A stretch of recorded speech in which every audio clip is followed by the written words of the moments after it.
இவைகளை சொன்ன பின்பு லாசருவே வெளியே வா என்று உரத்த சத்தமாய் ஏங்க ஏன் அந்த உரத்த சத்தம் சவுண்டா சொல்றாரு?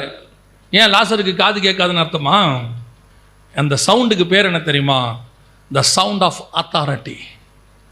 உரத்த சத்தம். லாசருவே வெளியில் வா. நான் சொல்றேன், மரித்தோரை உயிரோடு கூட எழுப்புகிற ஒரு சவுண்ட் இருக்குல்ல, அது சவுண்ட் ஆஃப் அத்தாரிட்டி. அந்த சவுண்டை போட்டா எப்பேற்பட்ட மரித்தவனும் உயிரோடு கூட மேலே எழும்பி வருவான். அந்த சவுண்டு கர்த்தருக்கு மட்டும்தான் உண்டு. அந்த அத்தாரிட்டி கர்த்தர்கிட்ட மட்டும்தான் உண்டு.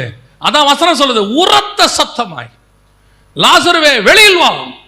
இயேசு கிறிஸ்துவோடைய ஒவ்வொரு ஆக்ஷனுக்கு பின்னாடியும் ஒரு ரீசன் இருக்கும்.